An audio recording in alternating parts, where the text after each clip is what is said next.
Hi all, a very good evening to all of you. कैसे हो आप सब लोग? Myself Chetan Garg and welcome you all to our Inmo question of the day. यार आज का हमारा INMO question of the day भी काफी अमेजिंग सा क्वेश्चन है एंड इनफैक्ट ये प्रीवियस ईयर आईएमओ का क्वेश्चन है। आईएमओ 2017 का क्वेश्चन है, ज्योमेट्री का क्वेश्चन है as you can see. But yes काफी अच्छा क्वेश्चन है एंड अगर आपने ये पहले ट्राई नहीं किया, आई रिक्वेस्ट यू इसको ना जेन्युइनली एक 15-20 मिनट का या आधे घंटे टाइप्स का एक टाइम दो। आई एम वेरी श्योर ये क्वेश्चन हो जाएगा। कोई हाई फाई कंसेप्ट नहीं है, कुछ नहीं है, एक डायग्राम बनाओ और जितना आपने 9-10 तक पढ़ा हुआ है मैथ्स में एग्जैक्टली उन्हीं से ये क्वेश्चन हो जाएगा। ठीक है, कोई एक्स्ट्रा कंसेप्ट नहीं, बस हाँ आपको चीजों को ऑब्जर्व करना है, राइट। और इनमो या आईएमओ के क्वेश्चंस को सॉल्व, ज्योमेट्री स्पेशली ज्योमेट्री के क्वेश्चन को सॉल्व करने का सबसे प्री रिक्विजिट, सबसे इंपॉर्टेंट चीज क्या है भाई, एक काफी हद तक नीट एंड क्लीन, जितना एक्यूरेट डायग्राम बनाओगे उतनी चीजें आपको ऑब्जर्व होंगी, उतना ही आप क्वेश्चन बेटर ढंग से कर पाओगे। ठीक है, तो let's see what exactly is the question. Question कह रहे कि let R and S are two different points on a circle such that R S is not a diameter. ठीक है, तो एक बेसिकली सर्कल है, ठीक है, उस पे दो पॉइंट्स है आर और एस, जो बेसिकली आर एस जो कोड है वो डायमीटर नहीं है। ठीक है, तो let's say this is point R, this is point S. ठीक है, तो आर और एस दो पॉइंट्स हो गए इस सर्कल पे which is not a diameter. Further कह रहे हैं let L is a tangent line to this circle at R. ठीक है, तो आर पर एक टेंजेंट लाइन है, इस लाइन का नाम है एल। ठीक है, ओके। फर्दर कह रहे हैं point T is such that S is the mid point of R T. तो एक पॉइंट हमें दिया हुआ है T such that S is the mid point of R T. ठीक है, तो ये वाला पॉइंट हमारा हो गया, दिस पॉइंट इज टी।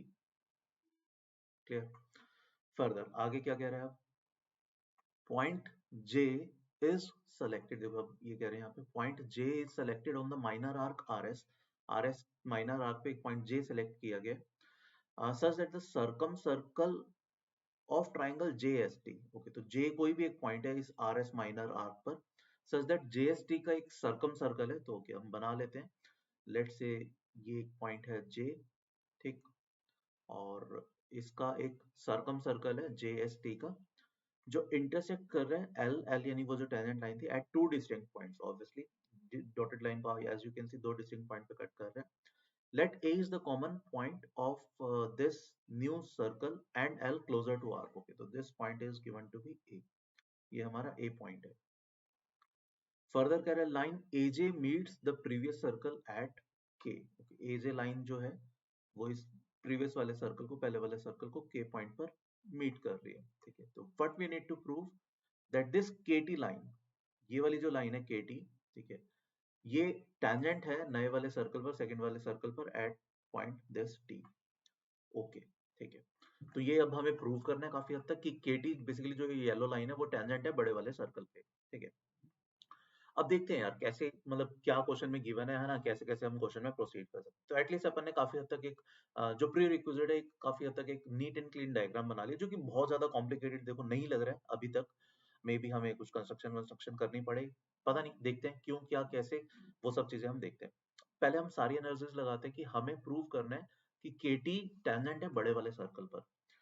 तो टेंजेंट जो कोड के साथ एंगल बना रही है, यानी ये वाला एंगल, ठीक है, ये वाला एंगल, जो भी एंगल ये बनेगा, येलो से मैंने थोड़ा सा हाईलाइट कर दिया, ये एंगल टीएस कोड बना रही है सर्कल पर, तो टीएस सर्कमफ्रेंस यानी ए पॉइंट पर भी सेम एंगल सबटेंड करेगी।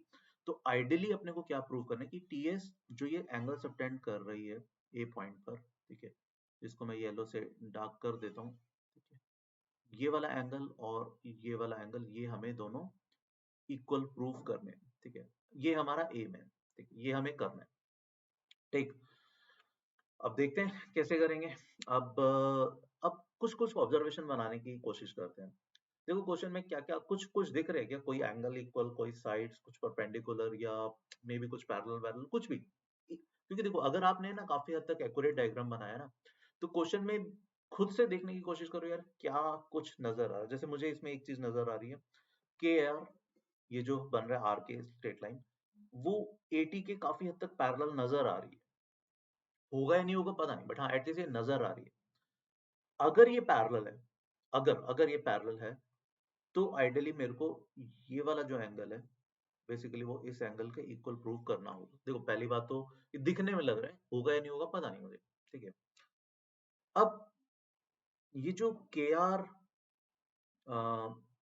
ये वाला जो एंगल है बेसिकली वो जेएस कोड सबटेंड करेगी, मतलब एस के कोड सबटेंड कर रही है, तो जेएस पर भी ये सेम एंगल होगा। ठीक है, ये येलो वाला एंगल इसके इक्वल होना चाहिए। ठीक है, क्यों होना चाहिए? बिकॉज एस के जो कोड है वो जितना एंगल सबटेंड करेगा, बेसिकली मैं लिख देता हूँ, angle S R K that should be equal to angle S J K, है ना, क्योंकि एस के कोड सर्कमफ्रेंस पे सेम एंगल सबटेंड करेगा। और एक चीज और देखो, ये जो था ए जे एस टी वो cyclic, A J S T एक साइक्लिक कोलेटरल है ना, साइक्लिक है। तो ये अगर एंगल जो भी है तो ये 180 माइनस टी होगा, और तो ये वाला भी एंगल इक्वल हो जाएगा, परफेक्ट है। तो that means that should also be equal to angle A T S. ये समझ में आ रहा है सबको? Because if this is theta, this has to be pi minus theta, this will be theta, and this theta is again equal to this theta because of s के कोड circumference पे सेम एंगल से present करेगा। तो जो हमें दिख रहा था वो तो एक्चुअली हो गया, है ना, 80 लाइन के आर के पैरेलल है। ठीक है, ये सीधी सी चीज थी जो हम ऑब्जर्व भी कर सकते थे। ठीक है, चलो, तो अब यहाँ पर मैं इतनी सी चीज इरेज कर देता हूँ जो अपने काम की नहीं है अभी, मे बी आगे। तो ये अब हमारे ये दोनों एंगल थीटा, एंड इनफैक्ट ये वाला एंगल भी चलो हम लिख लेते हैं, this angle is also theta. ठीक है, अब और इन्फॉर्मेशन देखते हैं हमें क्या क्या गिवन था जो अभी तक हमने यूज नहीं किया। S was the mid point, ये इन्फॉर्मेशन गिवन है। तो T S equal to T R लिख देता हूँ मैं साइड पे, अगर कहीं पे जरूरत पड़े। अभी तक तो नहीं समझ में आ रहा कैसे करेंगे। के एस मीडियन हो गया, के एस मीडियन हो गया, तो अभी नहीं क्लियर हो रहा। ओके, फर्दर और क्या हम इन्फॉर्मेशन मिस कर रहे हैं अभी? ओके, इनिशियल इन्फॉर्मेशन, एल जो लाइन थी वो टेंजेंट लाइन थी सर्कल पर। तो टेंजेंट लाइन है तो ये वाला जो एंगल होगा अल्फा, एस आर कोड वही एंगल सबटेंड करेगी के पॉइंट पर, मतलब दिस एंगल इज अल्फा। ठीक है, तो अब देखो, अब यहाँ पर जैसे हम ये लिखते हैं तो अब हमें काफी कुछ दिखने लग गया। ये वाला एंगल थीटा, थीटा, यहाँ पर ये अल्फा, अल्फा, तो बेसिकली दो ट्रायंगल सिमिलर दिख रही है ना। कौन कौन सी? ए टी आर मैं बोल सकता हूँ that will be similar with, A की जगह आ जाएगा एस, टी की जगह आ गया आर, एंड आर की जगह आ गया के, एस आर के साथ सिमिलर है। ठीक है, होपफुली ये सबको दिखना चाहिए बिकॉज दो एंगल इक्वल हो गए ना, थीटा अल्फा और अल्फा थीटा। ओके, सिमिलर है तो ये थर्ड एंगल के इक्वल होगा, जिसका मुझे अभी तो कुछ कॉम्प्लिकेटेड सा यूज लग रहा है, तो डायरेक्टली नहीं समझ में आ रहा।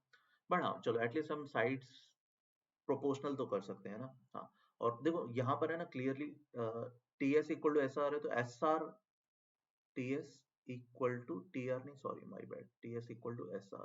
ठीक है, एस आर हमें यहाँ से नजर आ रहा है। ठीक है, तो मैं इसको लिखता हूँ A T upon S R, A T upon S R. ठीक है, and that should be equal to, I can say T R upon R K. ठीक है, और एस आर की जगह I can write T S, तो इसको मैं पहले वाली टर्म को दोबारा लिख सकता हूँ, A T upon T S, और you can say A T upon, चलो टी एस लिख दिया। ठीक है, अब अगर आप यहाँ पर इस चीज को थोड़ा सा ध्यान से देखोगे, ये क्या चीज है? T R, T R upon A T, और उनके बीच में एंगल कितना है? थीटा। इसको मैं चलो रीराइट कर देता हूँ, टी आर अपॉन, अभी ये क्या कर दिया मैंने, T R upon R T, दोबारा ये लिख दिया, यहाँ पर क्या आएगा? टी आर अपॉन आर के आएगा ना, T R upon R K. ठीक है, तो इसको हम थोड़ा सा रीअरेंज कर लेते हैं, इसको we can write T R upon A T, यही लिख सकते हैं ना, T R upon A T, और इसकी जगह और वी कैन राइट, चलो ठीक है, ये जो लिखा हुआ है वही सही है, टी आर अपॉन आर के, टी आर अपॉन आर के बीच में एंगल था थीटा, और ए टी अपॉन टी एस, इनके बीच में भी एंगल है थीटा। तो साइड एंगल साइड से देखो, साइड एंगल साइड से what I can say, side angle side से these two triangles will be similar. कौन सी दो ट्रायंगल्स? ए टी एस, ठीक है, that should be similar with T R K, क्योंकि देखो T R upon R K that is equal to A T upon T S, ये हमने अभी कंक्लूड किया, और इन दोनों के बीच में एंगल था टी पर थीटा, और आर पर भी थीटा, तो ये दोनों ट्रायंगल सिमिलर होगी। सिमिलर होने का मतलब क्या है? ये जो एंगल ए है, मतलब एंगल टी ए एस, ठीक है, that should be equal to angle T, T मतलब angle R T K, and in fact देखो यही हमारे वो जो दो ओरिजिनल येलो एंगल्स थे, यही हमें प्रूव करने थे। ठीक है, तो देखो यार, इतना आसान सा क्वेश्चन है, बस थोड़ी सी आपको इन्फॉर्मेशन, देखो ना, कुछ भी स्पेस नहीं कंज्यूम हुआ, एक ही आपकी स्क्रीन पर ही ये पूरा क्वेश्चन हमने कर दिया, ठीक है। तो इनमो के क्वेश्चंस में या फॉर दैट मैटर आईएमओ के क्वेश्चन में, अगर आप डायग्राम काफी हद तक नीट एंड क्लीन बना पाते हो, तो बड़े इजीली क्वेश्चन हो जाएगा, ठीक है। थोड़ी सी चीजों को ऑब्जर्व करो, क्या कुछ गिवन है, ठीक है, क्या हमें डायग्राम से डायरेक्टली दिख रहा है, और वहां से काफी हद तक चीजें, काफी हिंट मिल जाता है क्वेश्चन में। जैसे यहाँ पर अब दिखने में लग रहा था कि यार वो जो आर के लाइन है वो 80 के पैरेलल है, होगी या नहीं अगेन पता नहीं, और हल्का सा हमने प्रोसीड किया, देखा कि भैया एंगल एटीएस जो है वो एंगल एस जे के इक्वल है, एंड एस जे के ऑब्वियसली एस आर के इक्वल था, तो दैट मीन्स ये दोनों पैरेलल हो गए। ऑल्दो फर्दर देखो पैरेलल होने का कोई बहुत ज्यादा यूज नहीं हो पाया, बट स्टिल हाँ, मतलब यहाँ से फिर फर्दर हमने सिमिलर ट्रायंगल्स के थ्रू प्रोसीड किया और ये हो गया। तो प्रैक्टिकली एक दो सर्कल्स की प्रॉपर्टीज लगी हैं और सिमिलर ट्रायंगल की प्रॉपर्टी लगी हैं, जो बड़े इजिली 9th और 10th क्लास में, मतलब एनसीईआरटी में जो टेक्स्ट बुक्स हैं स्टैंडर्ड अपने इंडिया में, उसमें ये होती हैं, है ना। तो बहुत अच्छा क्वेश्चन था ये, मतलब ज्योमेट्री का, ठीक है। होपफुली यार आपको समझ में आया होगा और मजा आया होगा।